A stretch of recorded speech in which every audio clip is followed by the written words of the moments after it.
All right, back at you. Sorry, videos are a little long today to make up for the shortness of yesterday's videos. I really appreciate you guys watching these. I understand if you can't watch them, right away. Bottom line for me is you got to submit your midterm next week. If you haven't already, please also submit your Candide essay. If you want to rewrite it, you can rewrite it for a higher grade, hopefully. You learn from the process regardless. I was asked yesterday by Eric in my first class, um, can you rewrite your midterm questions? Yes, you can. Um, but for now, just focus on doing a good job. And if you go past I know they're big questions and there's so much material, you could write a lot.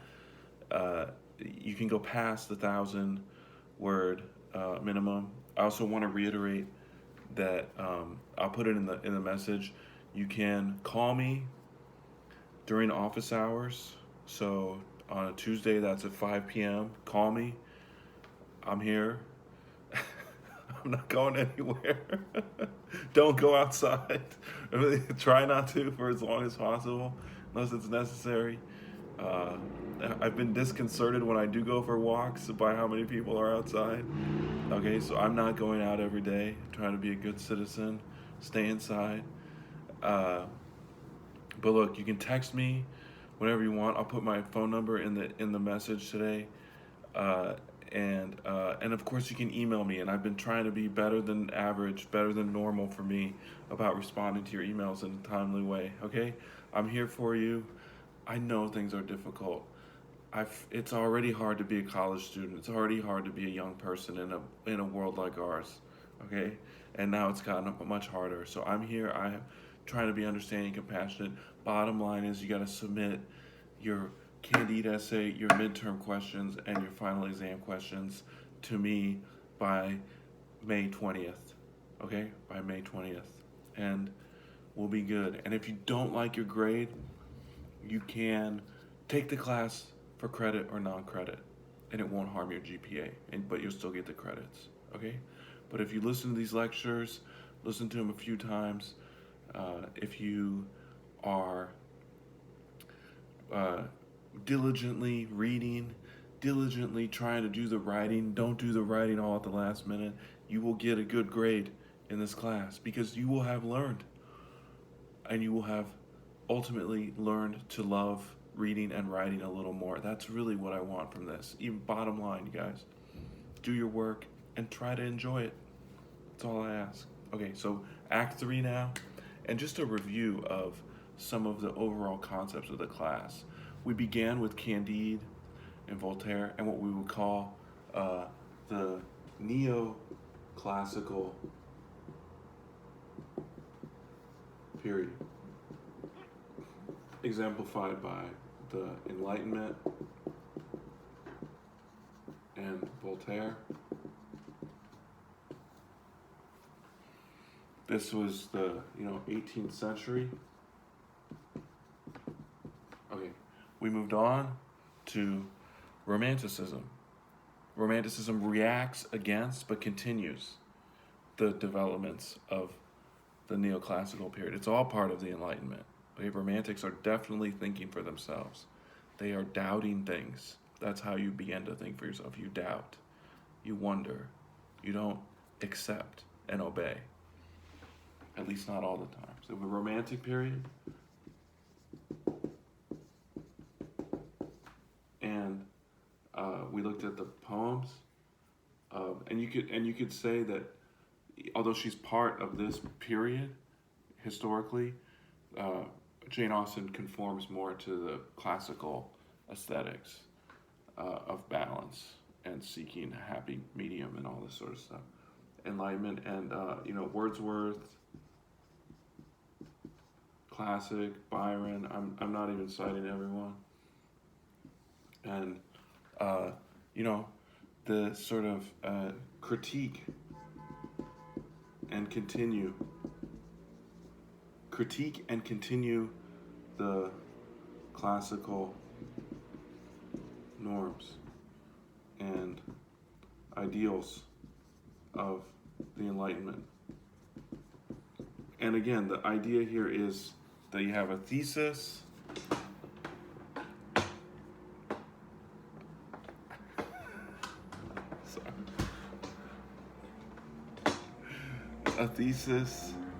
an antithesis, and a synthesis. And what is that synthesis of romanticism? I'm going to erase this now.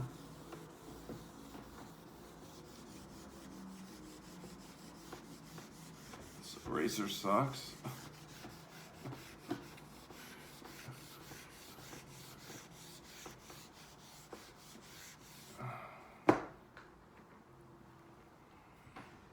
What is that synthesis? So if we had a starting point, a thesis, and then an antithesis, an opposite, and then a synthesis. We started with classicism. We moved to romanticism, the opposite. And what's the synthesis of the two? What's this here? It's realism. Okay, realism.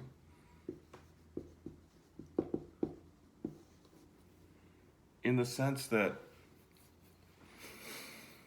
Ibsen's work has elements of both of these things. So how is Ibsen's work classical? It adheres to what we call the three unities in a deeply classical work from the 3rd century BCE, in Aristotle's instructions for poets and playwrights. They were the same thing at the time. Poets wrote plays. They still do, but especially then. Aristotle's book called the Poetics. And in that book, he just says what makes a great play is unity. Unity of time, place, and action.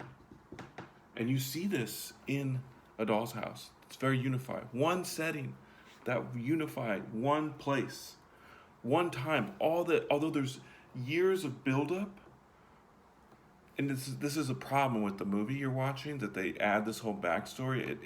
It kind of waters it all down a little bit. In the real play, if you're reading it, all the years of buildup into a few days of events. Okay, in a classical work, in like Oedipus Rex, Oedipus the King, Sophocles' great play, everything happens in one day. Okay, and then the actions are also unified. It's very simple things: sending a letter, getting one back, few conversations. Everything is kind of condensed, and it's from that condensation, from pushing it all together, that all this power is released in the storytelling. Okay, that it's not a mess of details and so on. And it was by returning to these ideals, these principles of classical tragedy, that Ibsen was able to reinvent and do something new, do something modern. Okay? Modern by reinvention of tradition. It's a contradiction, but not one that Ibsen can't overcome. Okay? Now, how is the play romantic? Well. We're about to get to that part. The play is romantic because Nora decides in the end to leave her husband, leave her comfortable life, leave her children, leave basically all protection and security for what? To pursue her education, her enlightenment. She no longer trusts what's accepted as normal in society, what her husband thinks is right. She wants to find out for herself what's right and wrong. So the romanticism of the play, now, the romanticism is that Nora sets out to think for herself. This is deeply romantic. It's impossible. Her husband cannot comprehend it. What will people say? How can she do this? You know, you could imagine a version where, and the play was the ending so radical that there was all this controversy when it was first performed, and he even rewrote, and it was often performed at first with this coda where she leaves, and then she would come back in and they would hug, and that was it. And it was like, oh, okay, she was just playing, okay. And I just want to point this out to you. So the third act begins with Christine and Krogstad reconciling and saying we're kind of two people whose lives are not what they expected, and part of that is because they were separated due to financial exigencies, that is necessities, and in dire circumstances she had to leave him. She couldn't marry for love because she had to look out for her family, and he had no money. And he's been married. His wife is dead. He has two children to look after. He's losing his job. She's getting his job. And bottom line is they agree to sort of become a couple. And part of what she expects from him in that is that he's going to forgive Nora and not take revenge on the Torvalds, on Helmer and Nora. And so while this one letter's sitting there that exposes her, another letter comes that has the original forged documents that Nora made to him, and that basically gives them all the old proof that he had of her doing all these bad things that could damage her reputation and by extension her husband's, okay, because she's basically seen as property of her husband in this time period. And now secondarily, also in the letterbox is this note that Rank said that their one dear friend said he would leave when he was no longer, he's been in poor health his whole life and he's nearing his end, and he leaves this note saying it's just a cross, but Nora knows what it symbolizes. He's not coming to visit anymore, and he's going to basically either die immediately or in some sort of way euthanize himself, kill himself, and so on. So there's all this information in that box. It's extraordinary. And finally, at the end of the night, after she's danced her tarantella and been the belle of the ball, you know, been the prettiest girl at the dance, they come home, and all this is on her mind. She's desperately still trying to get Torvald to not go in the box to come to bed. You know, she's trying to forestall the inevitable and savor these last moments of his love and his regard and protection of the family. And finally he opens the box and he reads the letter and he's outraged, you know, and he again attributes it to heredity, that she got all these bad principles, not so much from her father's teaching as from her father's genes, from her DNA. It's like it can't be corrected. Okay, he has this deeply conservative, pessimistic outlook on human nature, that you're born bad or you're born good, and she was born bad. And then he starts to kind of chastise her, and it's all about him. And she doesn't really respond to this, except she leaves the room and she comes back. And when she comes back, she's changed, not into her pajamas, into her nightie, her going to bed clothes, but into her, out of her fancy dress and into her everyday clothing, and she's leaving. And Torvald doesn't realize it. And this is where I want to pick up in the text, this deeply romantic decision. And really and then finally, what's the realism? What's the realism? Is that there isn't a tragedy here at the end, what Aristotle called a catharsis. There isn't this sense of we feel pity and fear for her, and that the hero is undone. She is, but she's reborn. She has a second chance here. And the whole last act is full of these second chances for all the people who are good characters, for Nora, for Krogstad, and for Christine, but not for Helmer Torvald, not for Nora's husband. Okay, so look at this here. She comes back in the room, and she says, "Sit down.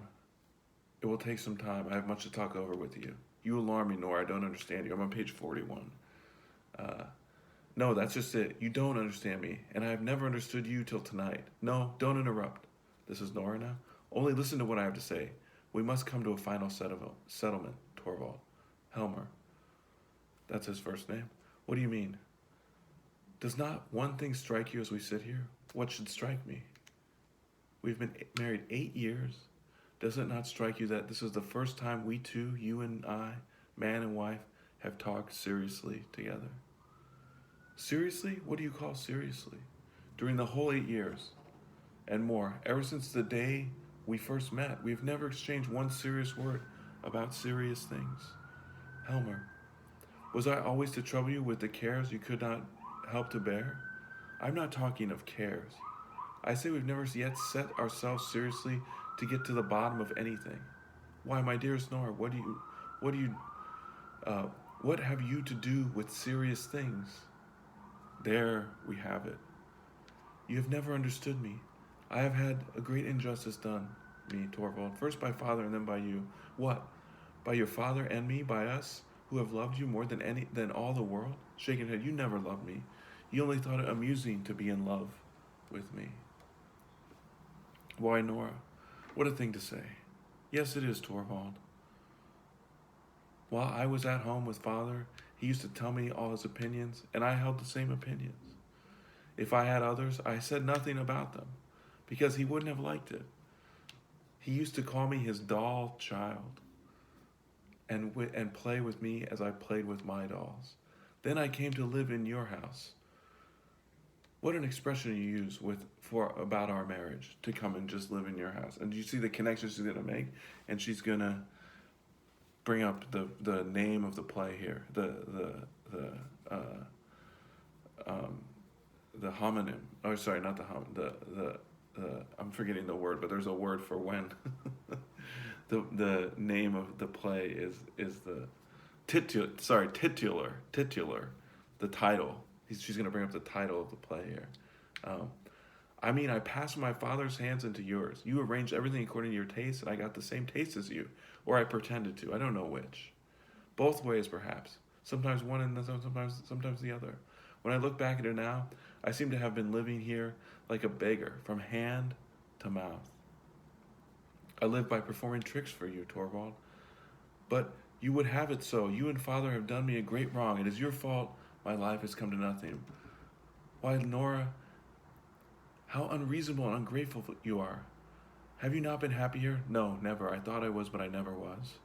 Not happy? No, only merry. And you have always been so kind to me. But our house has been nothing but a playroom. I have been your doll wife, just as I have been used to being Papa's doll child, and the children in turn have been my dolls. And I know it has been, and I thought it fun when you played with me, just as the children did when I played with them. Has been our marriage, Torvald. There is some truth in that, in what you say, exaggerated and overstrained though it be. But henceforth it shall be different. Playtime is over. Now comes the time of education. Whose education? Mine or the children's?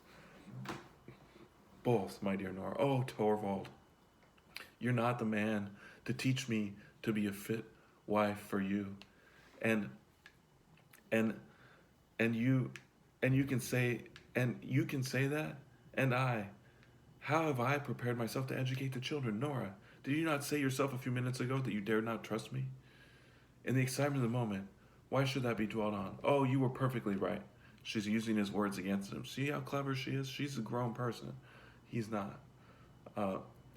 We're perfectly right. The problem is beyond me. There's another to be solved. I must first educate myself. You are not the man to help me in that. I must set about it alone, and that is why I am leaving you. What do you mean? What do you mean to say?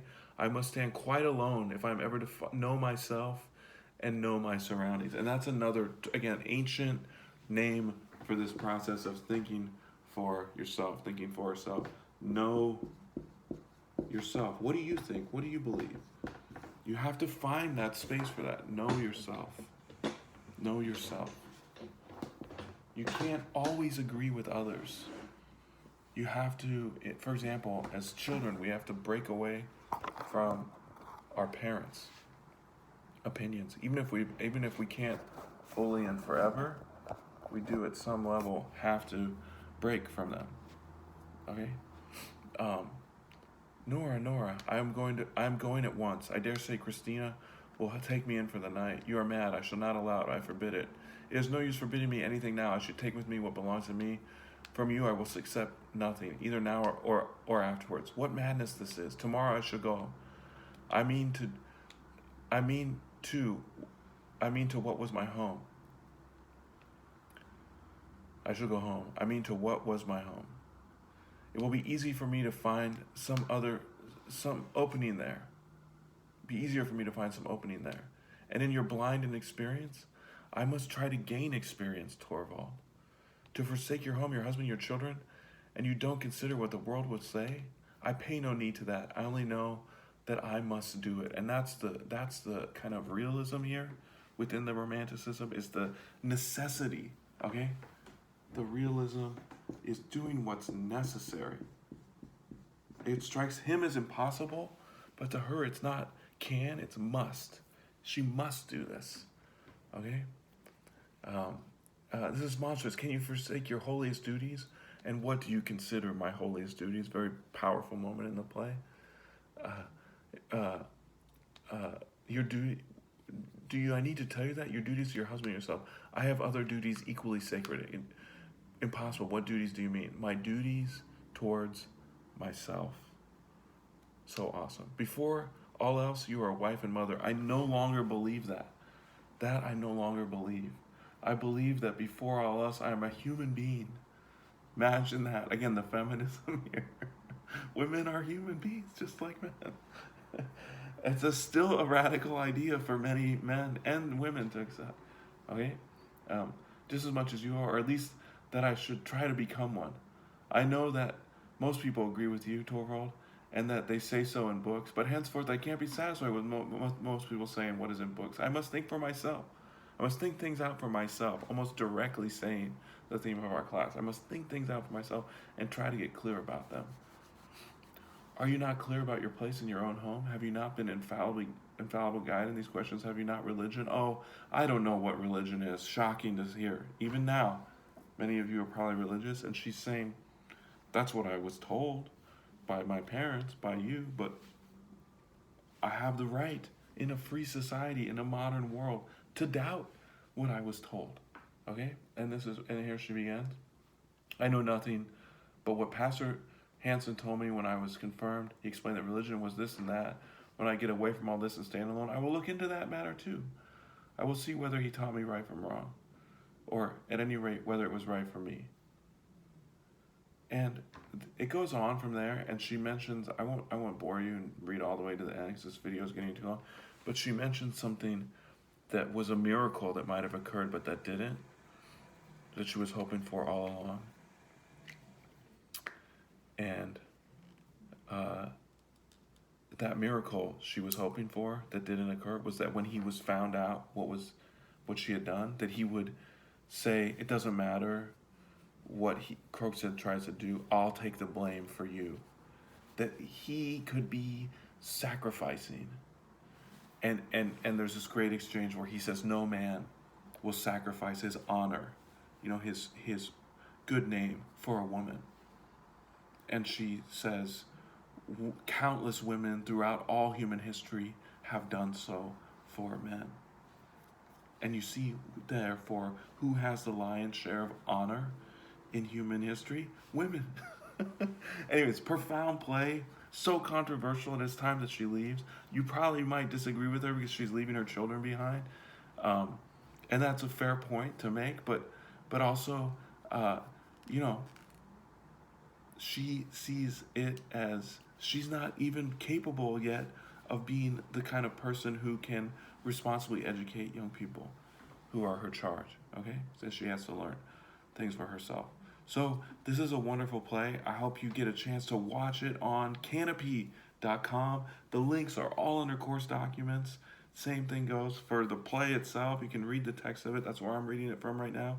I don't have it printed out in the version that I gave you because we couldn't go back to campus and I hadn't had them printed at the printing copy services yet. So read it there. Next week, Metamorphosis, Franz Kafka. Great story. Again, the PDF for that is on Blackboard under course documents. Read the story, enjoy it, and have a wonderful rest of your week. Stay safe out there, and power to the people.